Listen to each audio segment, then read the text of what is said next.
Tonight, the startling new innovation known as PictoShock, the recreation of a classic science fiction film of the 50s. Don't wait to read the book. See it on this program tonight.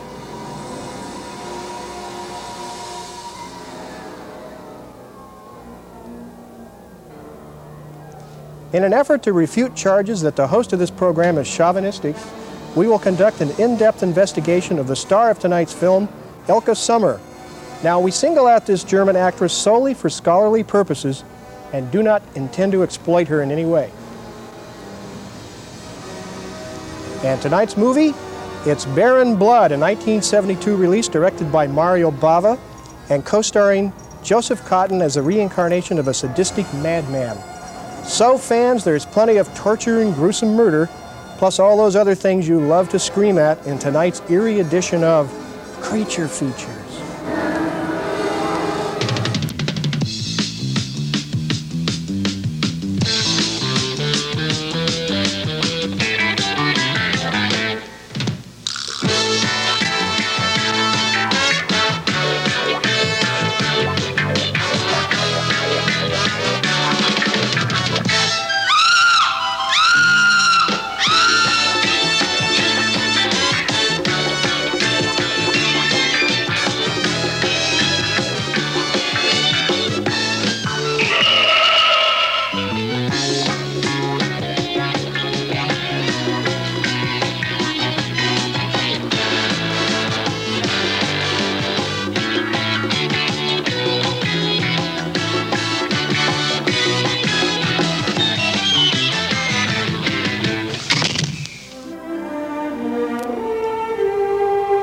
Is really buzzing here tonight in the dungeon. The excitement is over Star Trek because next Saturday night my guest will be Mr. Spock, Leonard Nimoy himself. We're going to be also showing you the two-part menagerie show. We're going to drop our usual movie and devote the entire evening to Star Trek. Also, I want to tell you fans about the new Trekkie gift guide that comes from Pocketbooks. It's valued at about $40. You see 6 of the books here. There are actually 8, and let me read you all the titles. The Star Trek Spaceflight Chronology, the Enterprise Punch-Out book, the Star Trek Speaks, which features various stories and sayings from the cast and crew, the Star Trek Pop-Up book, the U.S. Enterprise Desk Calendar, and Star Trek Blueprints. You don't see them here, but we also have copies of the novelization of the motion picture and Chekhov's Enterprise, which is a behind-the-scenes look at how they made the motion picture. Now, if you would like to win this set of books, stick around because at the end of the show tonight, I'll tell you how you might be able to participate in a contest and become the proud owner of all 8 of these books, which, as I say, are valued at about $40, and they're published by Pocketbooks out of New York. Well, tonight, what a lineup we've got. PictoShock, the recreation of a golden science fiction classic from the 1950s. Let's see, we also have my pictorial study of Elke Sommer, the German actress, strictly a scholarly treatise, I might add. And we're going to be showing you clips from the new George C. Scott ghost film, The Changeling. You know, if I keep putting on great shows like this, I'm going to have a nervous breakdown.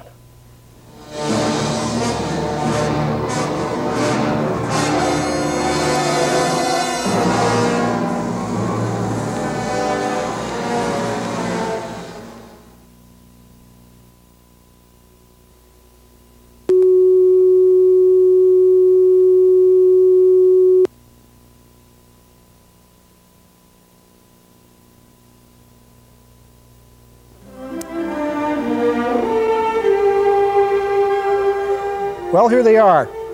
Some of those books I was telling you about earlier, 8 of them totally coming from Pocketbooks of New York, all about Star Trek. And if you can answer a trivia question and send in your answer to me, you might be one of 14 lucky winners because I have 14 packets of these books to give away. They're valued at between $40 and $50. Also, the novelization of the movie and the story about how the film was made, written by Walter Koenig, one of the members of the cast, who's going to be in town next week. I'll have a film report on him for you Star Trek fans sometime in the very near future. Okay, here's the clue. What did Captain Kirk call the green person in the Menagerie 2-part episode?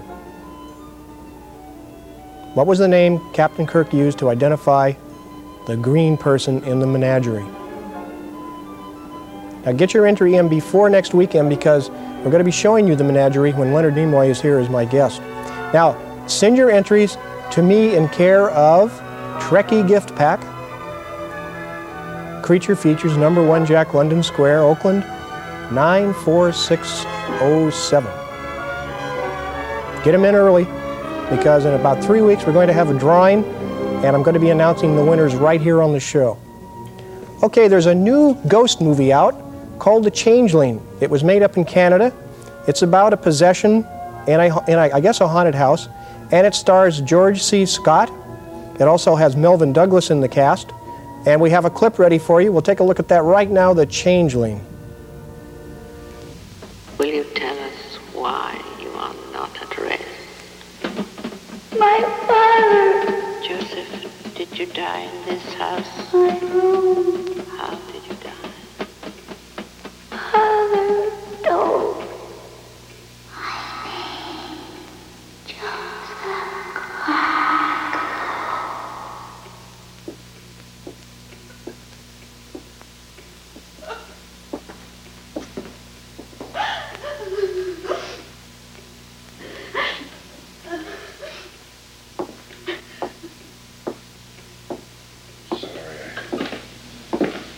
I shouldn't have called you. It's just that I needed something.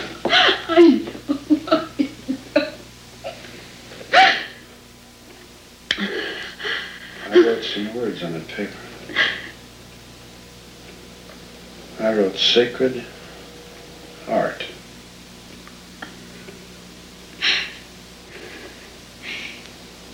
There used to be a county orphanage named Sacred Heart. It was closed down years ago. Orphanage? Yes.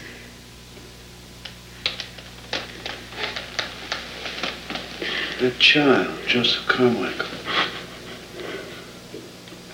He was murdered in this house in the attic. And buried. And then an orphan. Oh, just stop it, John, just for 1 minute, please.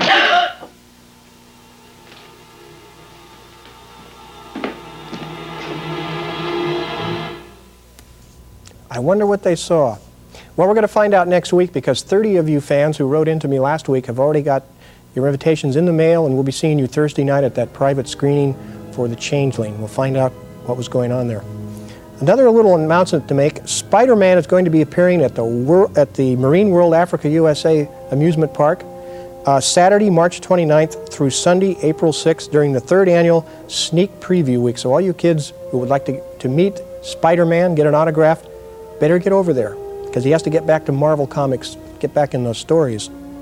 Okay, next week, my special guest will be Leonard Nimoy. We're going to throw out our usual format. We're not going to show you a movie next week. We're going to show you the 2-part Menagerie Star Trek episode. Leonard will be here in the studio with me. We're going to take a look at his fabulous career. We're going to talk about his new one-man show, Vincent, about the painter Vincent van Gogh. We're going to have a special Van Gogh slideshow for you, similar to the show we brought you tonight, the Picto Shock. And we'll be showing you Menagerie, the 2-part Star Trek episode. So we'll see you next week for an evening of Star Trek.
In this drum, the names of Creature Feature fans who correctly answered the Star Trek trivia question.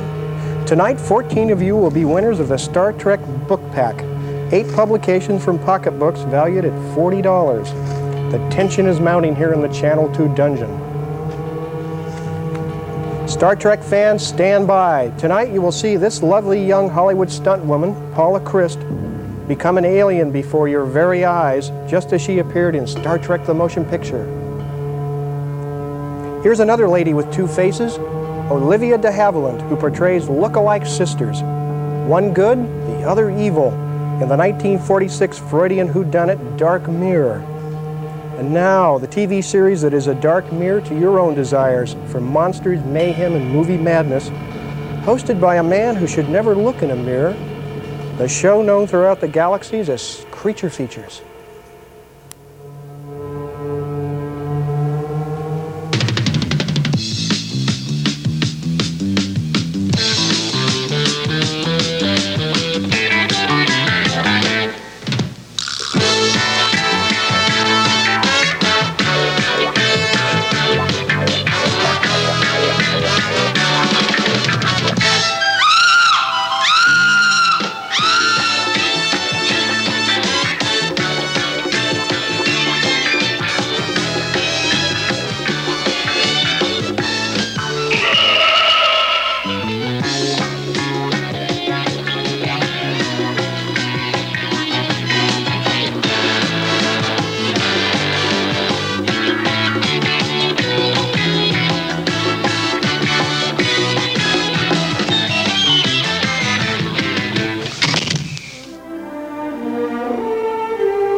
Here it is, the Star Trek gift pack. 8 publications from Pocketbooks of New York valued at $40. Now the trivia question was, what did Captain Kirk call the green person in the menagerie? That's the 2-part Star Trek episode we showed you 2 weeks ago when Leonard Nimoy was our special guest. Well, the correct answers were Orion Slave Girl or Vina.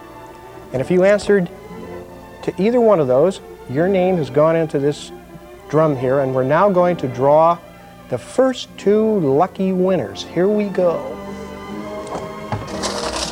Unrehearsed, I might add. Here's one. Get way down in there. Okay, here are our 2 winners. One winner is Olida Solman of Berkeley. That name is Olida Solman. And the other winner,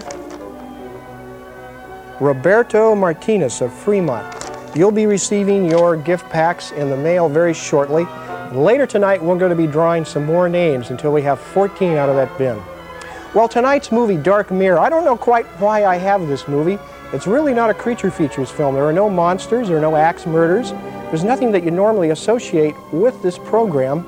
However, it is a very well written, very well acted Freudian whodunit, first released in 1946. It stars Lou Ayres and Olivia de Havilland. Later tonight, I have a special film report on her, or I should say slide report. We're going to cover her entire career.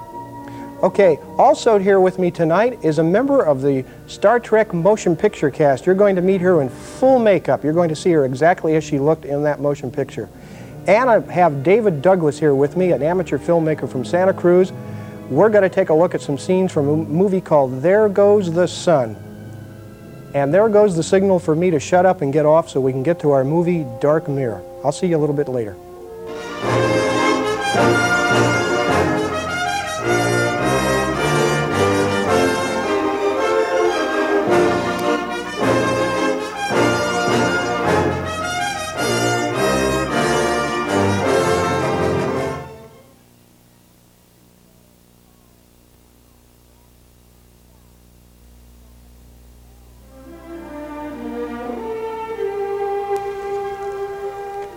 We specialize in presenting beautiful women on Creature Features.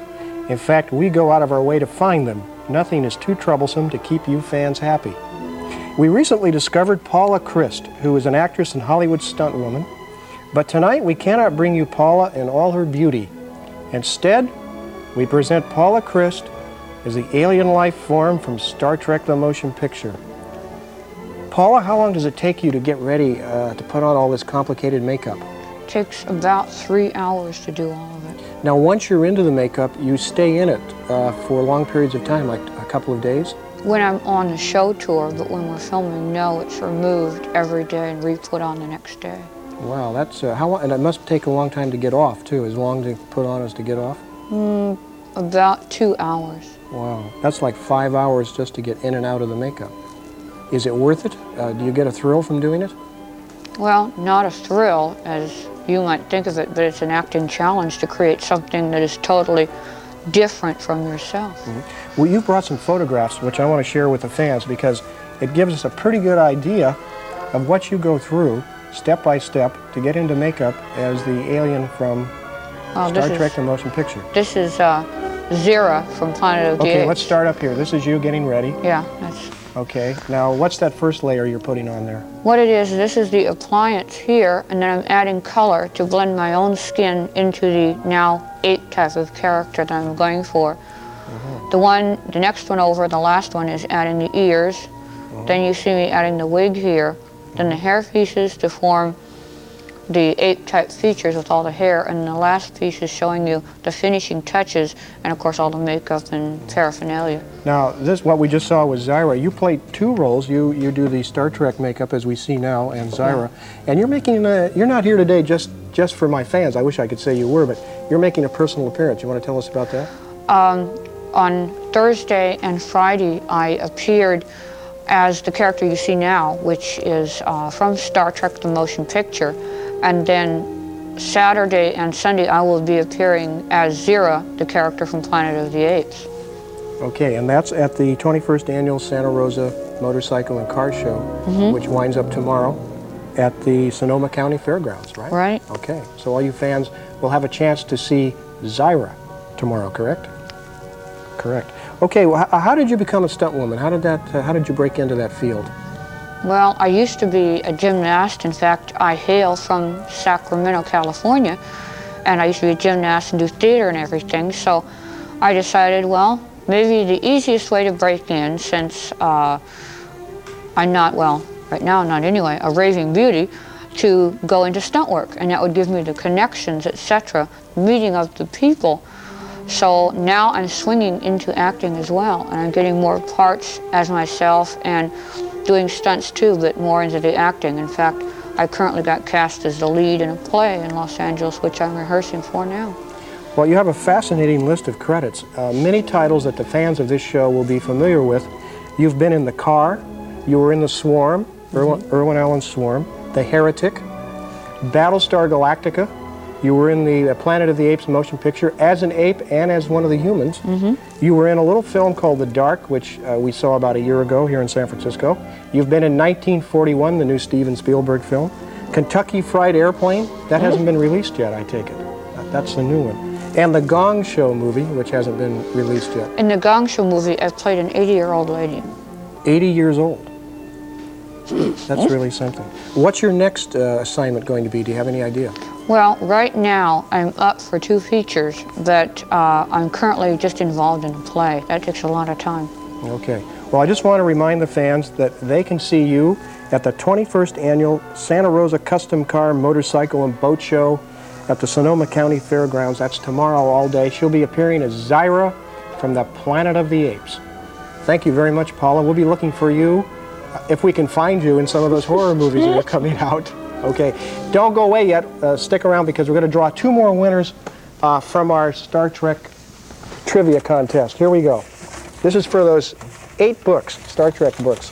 Let's see, 2, here's 1. Okay, here are our 2 more winners. Linda Yee of San Francisco. Congratulations, Linda. I knew you could do it. And Byron Thomas of San Jose, California. You'll be receiving your Star Trek books very shortly. Let's get back now to our movie, Dark Mirror.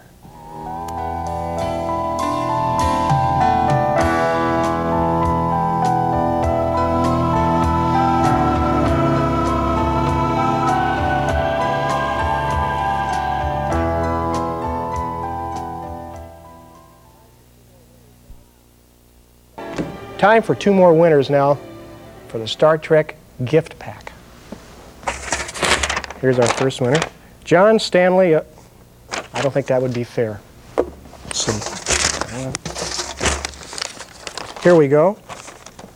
Okay, Doug LaQuire of West Fargo, North Dakota. Just goes to show you that everybody in this country watches creature features. If they watch in North Dakota, they're going to watch everywhere. All right, and our other winner is Jay Galster of Salinas. You'll have your books in about a week. Okay, we'll be back in just a short while with David Douglas and scenes from his new amateur film, so stick around.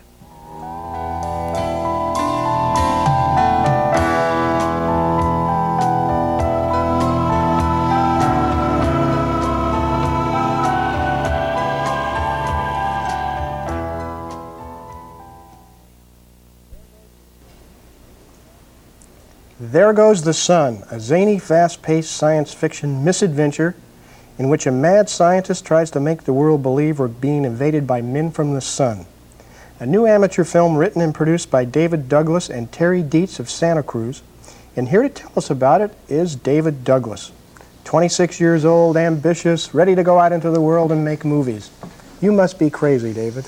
I think you're right. How long have you been a filmmaker? I've been making films for about 12 years. I got started back in high school making Super 8s. How many did you make? I think There Goes the Sun is about the 21st film. You made about 6 more than I did. When did you graduate to 16 millimeter?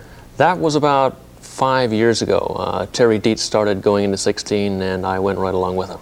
And you made a film about a spray can that comes to life and goes crazy called The Story You're About to See Is True.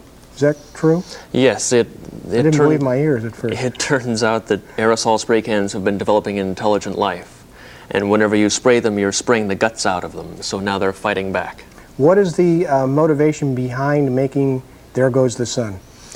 We wanted to make a more complicated film this time around. It tells a 2-hour story in half an hour. And so we have, it's jam-packed full of science fiction cliches and parodies. And we're going to see a couple of those cliches right now because we're going to show the scenes that set the story into motion. So let's take a look at those right now. Ranger Roger, about to go one step beyond the outer limits to the Twilight Zone where no man has gone before. An innocent bystander.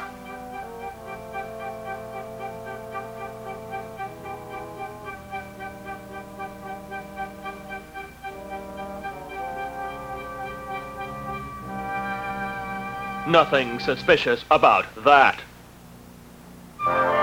Mount Rushmore. Awesome. Inspiring. Eroding. And then, suddenly, out of nowhere,